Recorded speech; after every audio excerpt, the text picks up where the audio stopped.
at Unconfiscatable Conference in Las Vegas with Mark Moss. How are you doing, Mark? I'm doing great. Having a good time talking about the only unconfiscatable asset in the history of the world, and it's great meeting people. So for those who don't know you, tell us who are you? What are you doing? What's your mission? How did you start? That's a lot of questions. Mark Moss, and I have been making content on Bitcoin for about 7 years now at this point. I have a YouTube channel. Just check it out, Mark Moss. I do a couple of videos a week teaching about really, they're all Bitcoin videos, but they're more like macroeconomic and geopolitical videos that Bitcoin fixes. So talking about the Fed, inflation, the markets, geopolitical conflicts, and how Bitcoin fixes that. I have a nationally syndicated radio show, so I'm on the radio every week, trying to reach the masses. Alex Svetsky wouldn't approve, but talking to the masses on that. And then speaking a lot around the country, and just as he was talking about not pushing for mass adoption, but really for selective adoption. My opening slide on my videos, I say that I'm not here to wake up the sheep. I'm here to wake up the sleeping lions. Mm-hmm. Interesting. And how did you get into that? Like, did you have a background in finance or financial advice or something like that?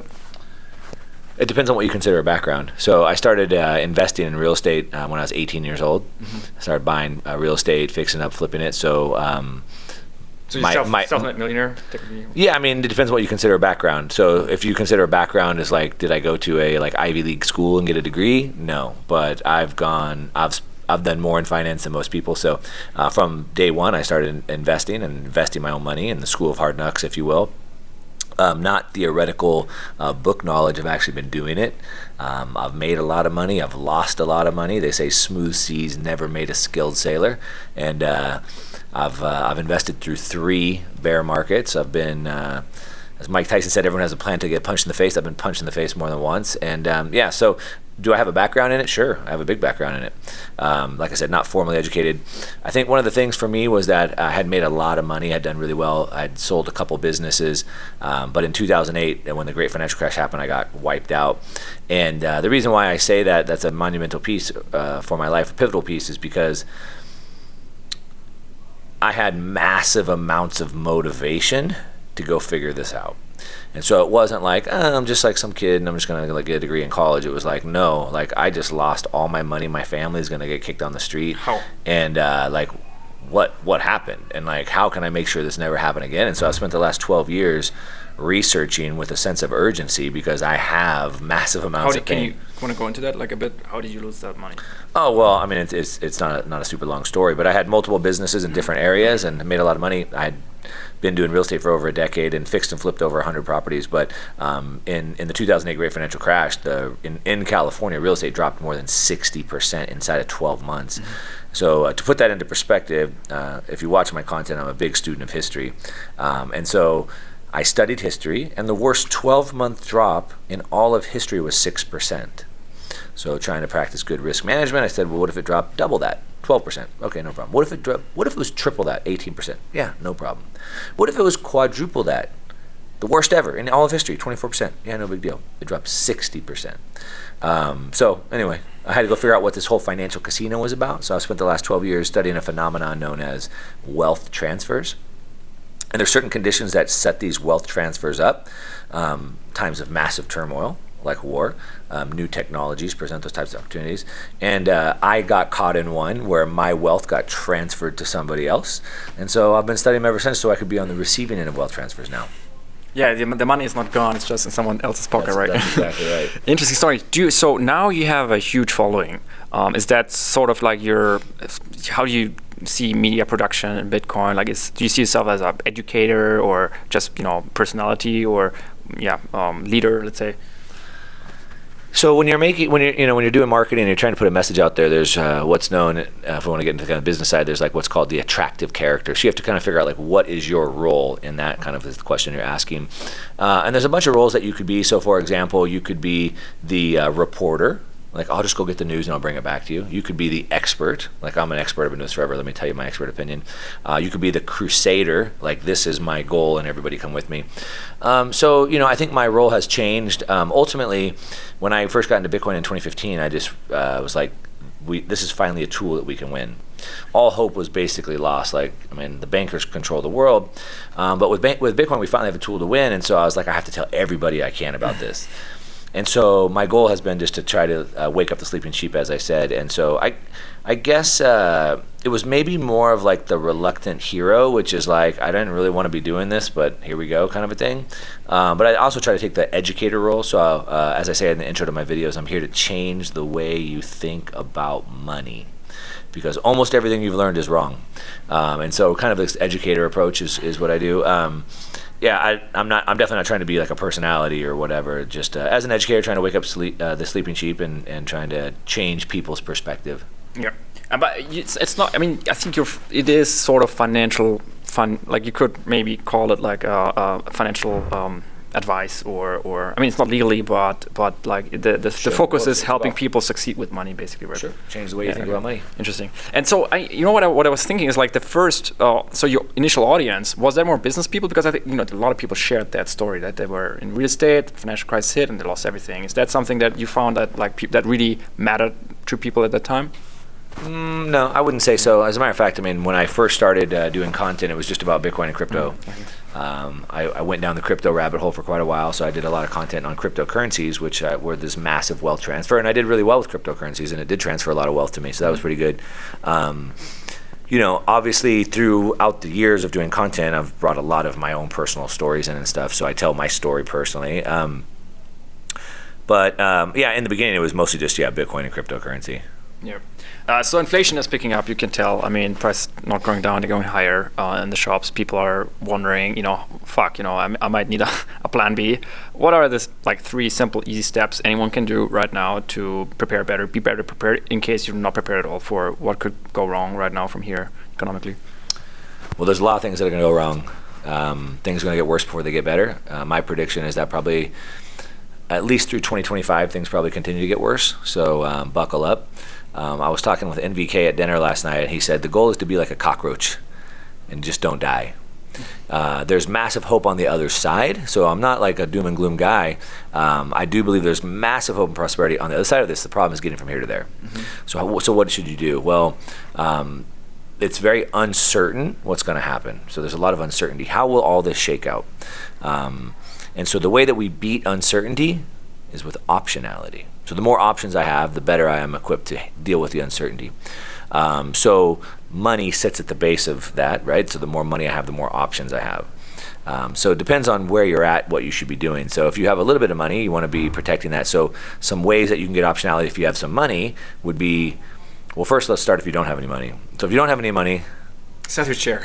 get some money, Shave right? yourself. And so what do I mean by that? I know it's easier said than done, but that's not really the case. Like making money is not the hardest part.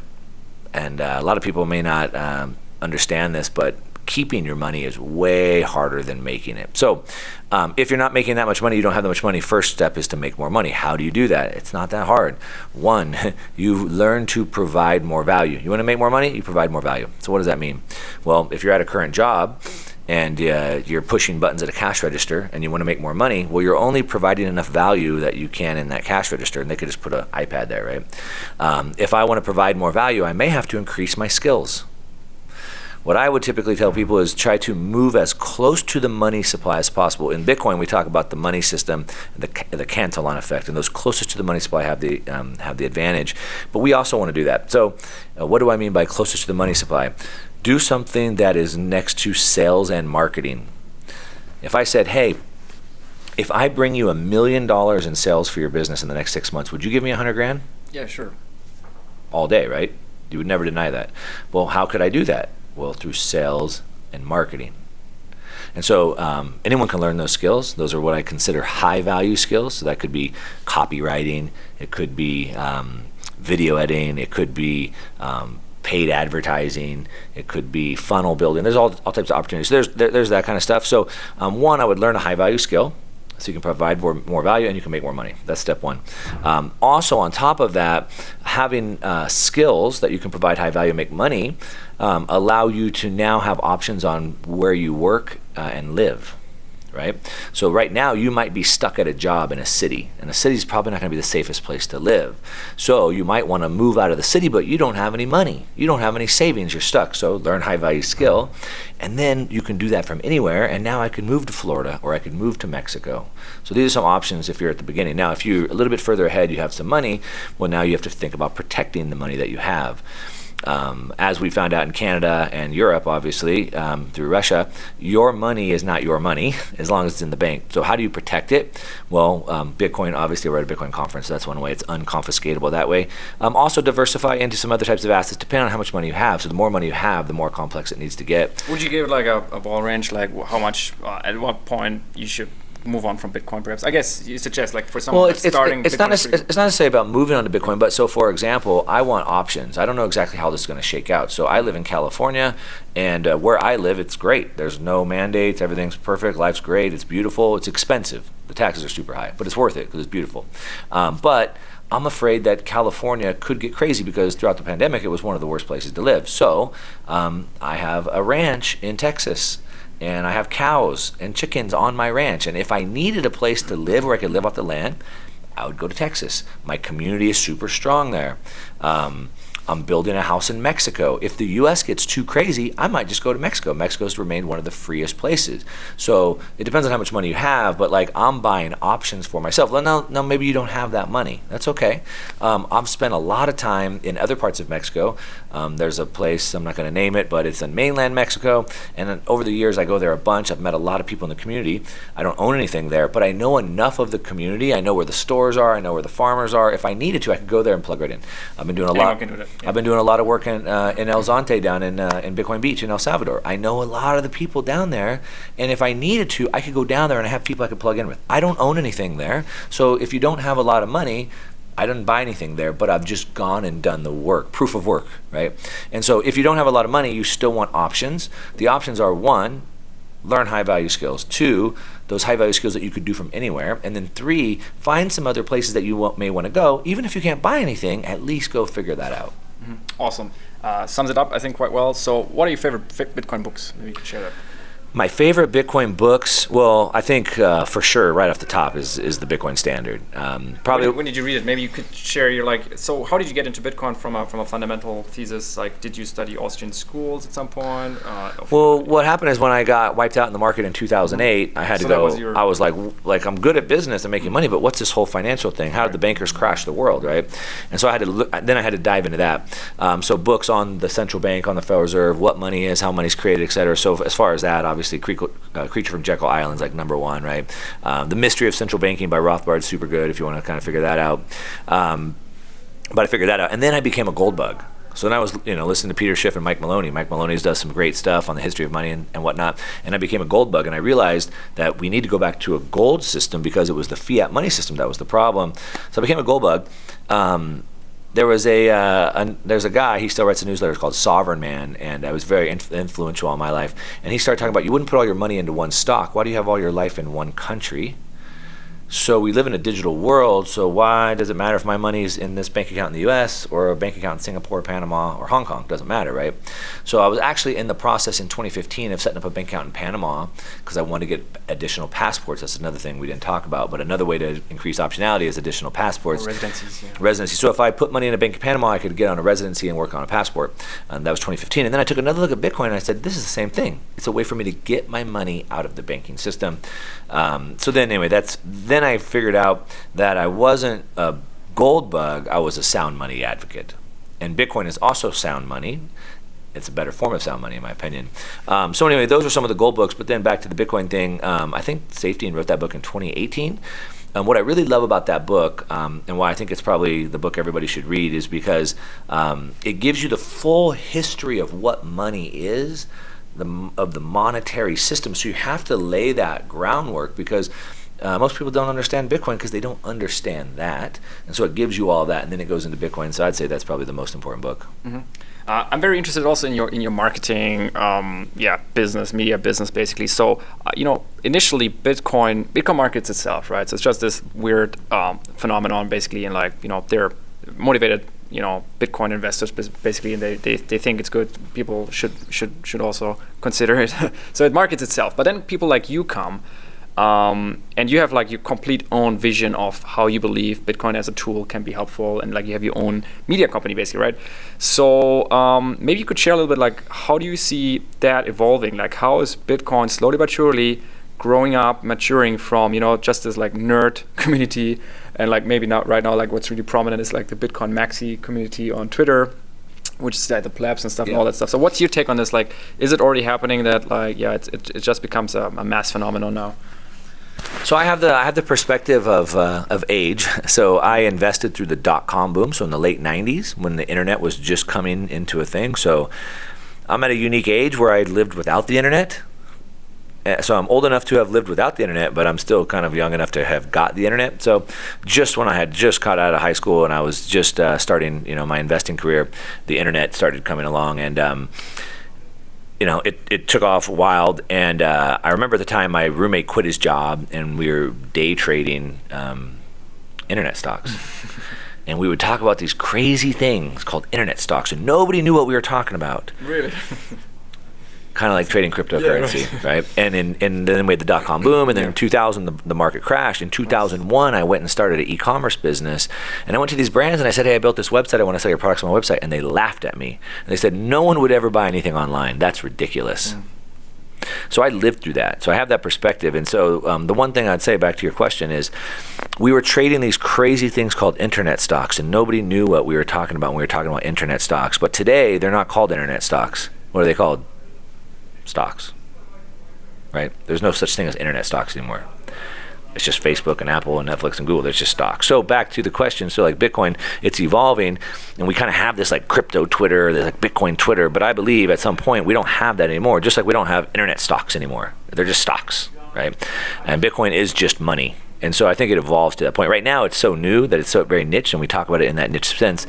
But I believe it grows out much bigger than that. I believe that Bitcoin really is like a thread that weaves through every area of society. So when we say Bitcoin fixes this, it fixes it. It fixes everything. And you could basically name any problem you could think of, and we could trace it back to the money supply.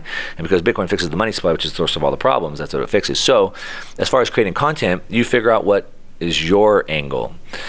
So for some people, like if you listen to Jordan Peterson talking about Bitcoin, he's talking about it from a philosophical side, maybe like Jordan Peterson and Breedlove talking about that, and it's like a philosophical side.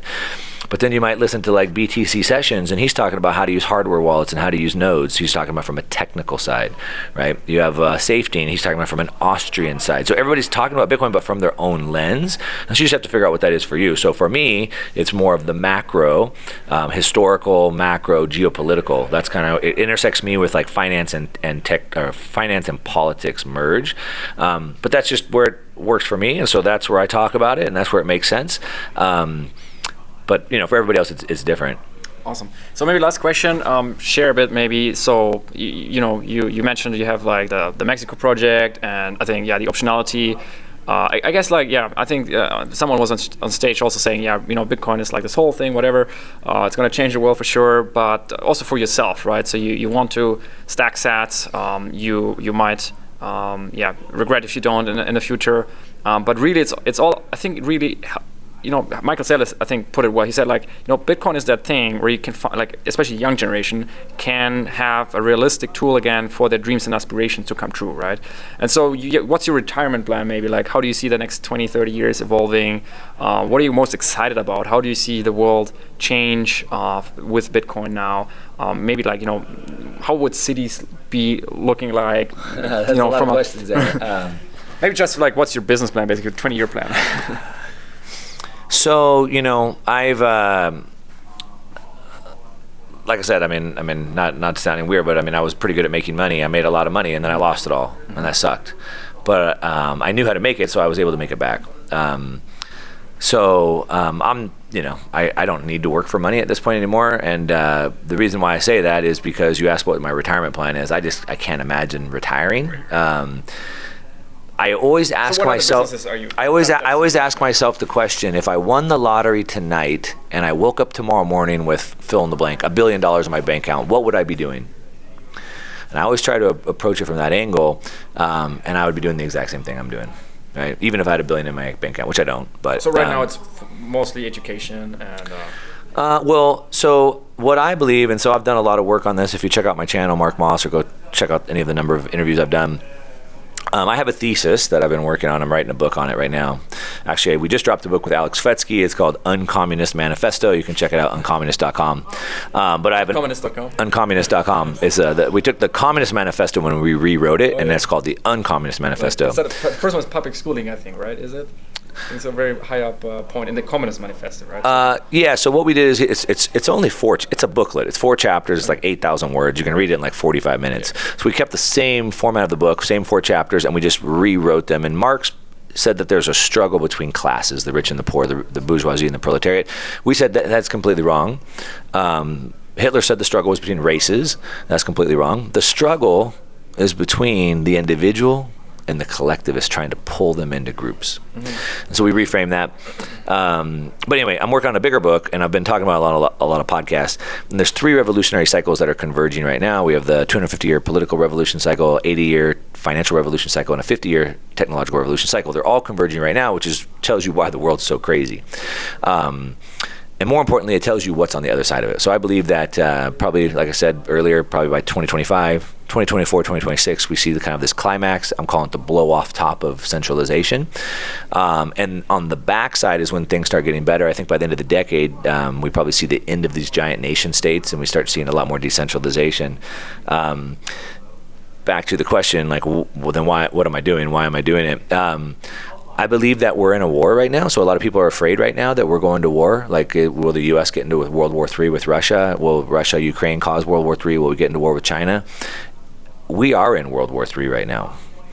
What we're in World War III is that the bankers are taking over the world. It's a coup of the bankers, the BIS sitting at the top of the org chart. And the revolution, typically a revolution is the people revolting against the government. Here we have a revolution that the bankers are trying to imprison us as people. And that's what I believe. And I believe it's a race right now. So what's happened is, just like in the 1500s, we had the Protestant Reformation. So you had the church and state had an iron grip over the people because of the information. The printing press 70 years before had decentralized the information. And once people got the information, they said, wait a minute, everything you've been telling us is a lie and it's wrong. And they killed everybody that would speak out about it, but it didn't matter. The word was out. And so the same thing is happening today, where the government, they've lost the narrative and they can't control the information anymore. So now we have the rise of alternative media, like what we're doing right here, but obviously like Tucker Carlson, Joe Rogan, etc. And so they've lost the narrative, they lost control. So they're doing just like what the church and state did, which is trying to kill as many people as they can, not physically, but assassinate their characters, deplatform them, etc. It doesn't matter. They've lost the plot. But here's the problem. It's a race. This is the war.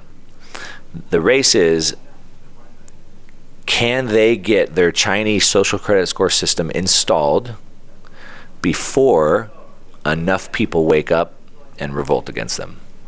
Which one comes first? And so I work with a sense of urgency. I see this as a war of information, and that's a war that I can fight.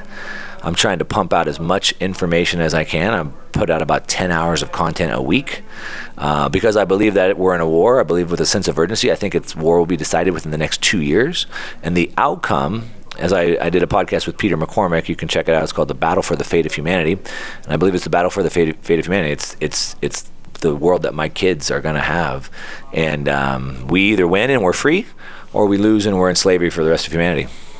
Awesome. Maybe last bonus question. Is it still red, the button? So I think history is a really amazing teacher. There's so much to discover and so much wrong. I mean, just knowing how economics work, you will realize also the history book is written by winners all the time, right? So yeah. So what are maybe like 3 or 1, maybe just 1, like paradox? If somebody's interested now, intrigued by what you said, what's a good thing to look in history books to where there's a paradox on, or just something interesting that somebody could go on Google and research? Maybe like what's in the Vatican library? What do you think? I get asked this question all the time. Yeah. Like, what book should I read? And it's like, what do you want to learn, right? So, historic, like history. I know, but history is, thousands of years. What period of history? Like, what culture? Like, so it's just very difficult. I would say, broadly, if I wanted to, like, where could we start broadly? Maybe one of the best books that you should read is Sovereign Individual. go read that book. So that covers a lot of history from a long lens, which I think is really good. So if you want to learn about history, probably start there, and then you can learn about different periods of time, and then you can go dig in. So I want to learn more about the Roman Empire. I want to learn more about the Renaissance age or whatever it is. But maybe that's like a really good long lens to look at. I think another one, a little bit more recent history, maybe like the last 100 years. Another one probably everybody should read is The Road to Serfdom by Hayek. So those would be super. I would super recommend those two books, I guess. Awesome. Mark, thank you so much for your time and best of success for Dawn. Cool. Thanks. Thanks.